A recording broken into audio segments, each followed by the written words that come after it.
Assalamualaikum warahmatullahi wabarakatuh. Beliau salah satu sahabat Rasulullah yang mulia, pedagang sukses, dan yang terkenal adalah kedermawanannya. Dari banyaknya harta yang ia miliki, ia sedekahkan di jalan Allah. Bukan kebangkrutan yang ia dapati, melainkan hartanya selalu bertambah dan terus bertambah. Cita-citanya hanya satu, yaitu ingin menjadi orang miskin, namun Allah selalu memberinya harta yang berlimpah. Siapakah beliau? Mari kita saksikan kisahnya dalam video berikut. Saksi Imaji. Dari Abdurrahman bin Auf mengisahkan bahwa Rasulullah Shallallahu Alaihi Wasallam pernah bersabda, Abu Bakar di surga, Umar di surga, Utsman di surga, Ali di surga, Tolhah di surga, Az-Zubair di surga, Sa'id bin Zaid di surga, Abdurrahman bin Auf di surga, dan Abu Ubaidah bin Jarrah di surga. Hadis riwayat Tirmidzi. Kisah Sayyidina Abdurrahman bin Auf, seorang sahabat yang mendengar Rasulullah menyebut 10 orang yang dijamin menjadi penghuni surga. Seorang yang ditakdirkan dengan kekayaan yang melimpah, tapi tidak menjadikan dirinya sombong, apalagi cinta dunia. Abdurrahman bin Auf mengenal Islam melalui dakwah Sayyidina Abu Bakar As-Siddiq.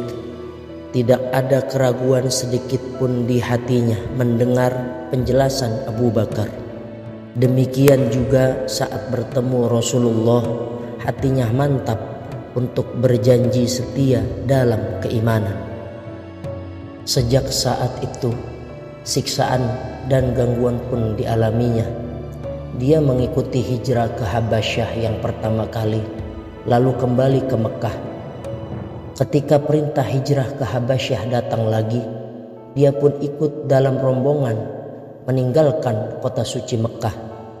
Saat Rasulullah sudah di Madinah, Abdurrahman pun meninggalkan harta bendanya dan menyusul Rasulullah. Disinilah dia dipersaudarakan oleh Rasulullah dengan seorang sahabat dari kalangan Ansor yang namanya Sa'ad bin Rabi. Abdurrahman ditawari harta, rumah, kebun, serta keluarga oleh Sa'ad. Tapi Abdurrahman hanya tersenyum dan minta ditunjukkan arah pasar. Di pasar itu ia melakukan jual beli. Ia diberkahi keuntungan yang besar. Abdurrahman pun memulai bisnis yang sempat dia tinggalkan saat hijrah. Itu ia lakukan saat tidak ada panggilan perjuangan di jalan Allah. Hasilnya, bisnisnya sukses. Bahkan pernah kafilah dagangnya berisi 700 ekor unta yang memuat keuntungan. Sama seperti sahabat yang lain, Abdurrahman bukanlah tipe orang yang terbuai oleh kekayaan. Justru dia sangat berhati-hati karena takut masuk surga dengan merangkak. Dia tidak ingin harta yang dimilikinya membebani langkahnya mendapat kebahagiaan yang sejati.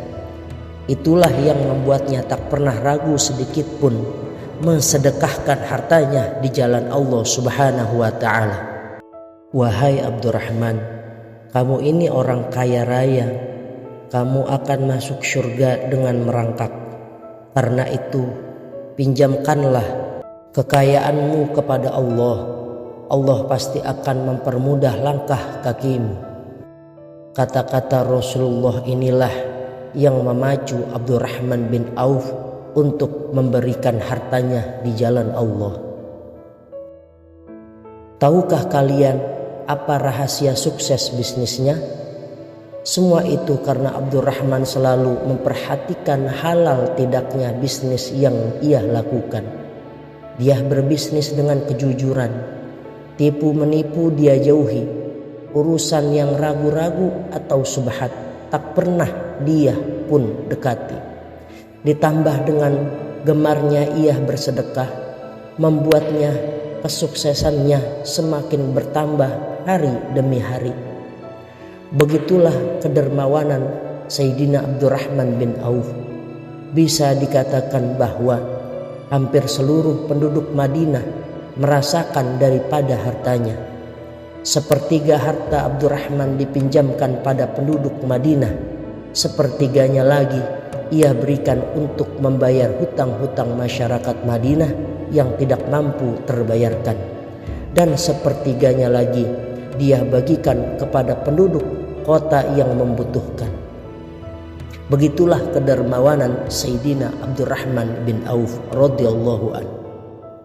Allah Subhanahu wa taala berfirman di dalam Quran surah Al-Baqarah ayat 262, orang-orang yang menafkahkan hartanya di jalan Allah, kemudian mereka tidak menggiring apa yang mereka nafkahkan itu dengan menyebut-nyebut pemberiannya dan juga dengan tidak menyakiti perasaan penerima. Bagi mereka pahala di sisi Tuhan mereka. Mereka tidak dihinggapi rasa takut dan tidak juga merasa sedih. Setelah dibuat takjub dengan kedermawanan Abdurrahman bin Auf, mari kita melihat sifat-sifat lain dari Abdurrahman bin Auf yang tak kalah memukau. Saat perang Uhud, Abdurrahman bin Auf ikut ambil bagian di dalamnya. Meski dia seorang pebisnis, bukan berarti tidak bisa mengangkat senjata demi membela Allah dan Rasulnya. Lihatlah, Abdurrahman sampai mendapat kurang lebih 20 luka di pedang itu. Beberapa giginya pun tanggal hingga membuat bicaranya agak cadel. Kakinya pun mendapat luka yang cukup parah hingga membuat jalannya agak pincang. Abdurrahman bukanlah orang yang sanggup sombong dengan kekayaan yang dimilikinya. Dia bukan tipe orang yang merasa puas kuasa saat bisa menolong hampir seluruh penduduk kota. Karena itulah ia terkenal sebagai orang yang menyenangkan, tidak sombong, tidak gila, tidak pula gila jabatan, serta tidak gila daripada pujian, apalagi gila hormat. Tidak dan tidak akan pernah bagi sosok Abdurrahman bin Auf. Pernah Abdurrahman bin Auf duduk bersama dengan pembantunya. Selintas bagi orang yang baru melihat tidak akan menyangka bahwa salah satunya adalah orang yang amat sangat kaya raya. Itu menunjukkan betapa Sayyidina Abdurrahman bin Auf hidup tetap dengan kesederhanaan dan tidak bermegah-megahan. Ada satu hal menarik saat Sayyidina Umar ibn Khattab memilihnya bersama Thalhah bin Ubaidillah, Sa'ad bin Abi Waqqas, Zubair bin Awam, Utsman bin Affan, Ali bin Abi Thalib sebagai tim pemilih khalifah pengganti. Beberapa sahabat sepakat bahwa Abdurrahman pantas menduduki kursi khalifah. Demi Allah, daripada aku menerima jabatan tersebut, lebih baik kalian menusukkan pisau di leherku dari satu sisi hingga menembus ke sisi yang lainnya. Tolak Sayyidina Abdurrahman bin Auf dengan begitu tegasnya. Aku pernah mendengar Rasulullah Shallallahu Alaihi Wasallam bersabda bahwa Abdurrahman bin Auf adalah orang yang dipercaya oleh penduduk langit dan dipercaya penduduk bumi. Ujar Sayyidina Ali bin Abi Thalib. Hal itu menunjukkan bahwa siapapun yang dipilih oleh Abdurrahman bin Auf adalah pilihan yang tepat. Maka ketika Abdurrahman memilih Utsman bin Affan sebagai khalifah pengganti, kelima sahabat lainnya pun langsung setuju. Itulah kemuliaan sosok Abdurrahman bin Auf di mata para sahabatnya. Di mata Ummahatul Mukminin Aisyah radhiyallahu anha, kemuliaannya memiliki tempat tersendiri.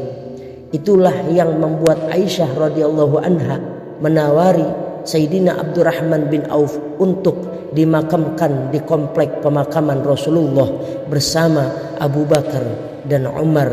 Pastinya penawaran itu bukan untuk orang yang sembarangan, tapi betul-betul orang yang kemuliaannya sudah nyata dan terbukti.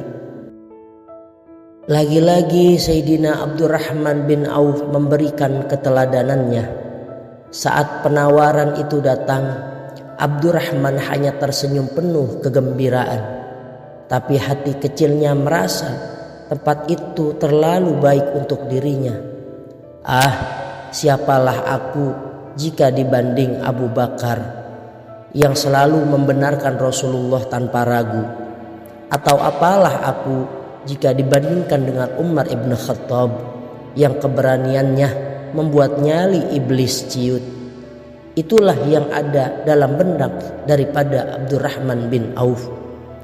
Karena itulah dia menolak dengan penuh kerendahan hati.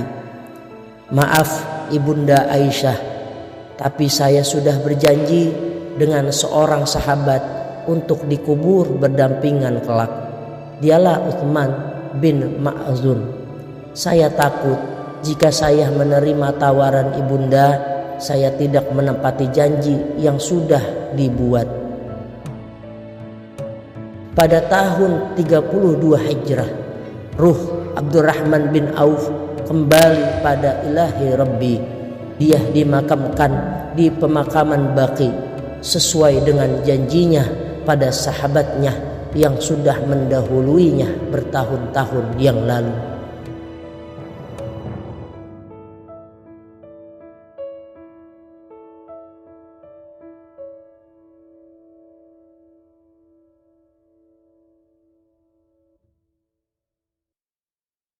Telah sama-sama kita saksikan keteladanan dari Abdurrahman bin Auf yang begitu banyak pelajaran di dalamnya. Salah satunya ialah, jangan sampai harta merubah gaya bicaramu, tetaplah sederhana baik tutur kaya maupun penampilan. Berlakulah baik kepada semua orang, banyaklah bersedekah agar kehidupan menjadi berkah. Bila banyak harta, maka bantulah orang dengan hartamu, bila tidak bisa maka bantulah dengan nasihat atau tenagamu. Wallahu a'lam bishawab. Wassalamualaikum warahmatullahi wabarakatuh.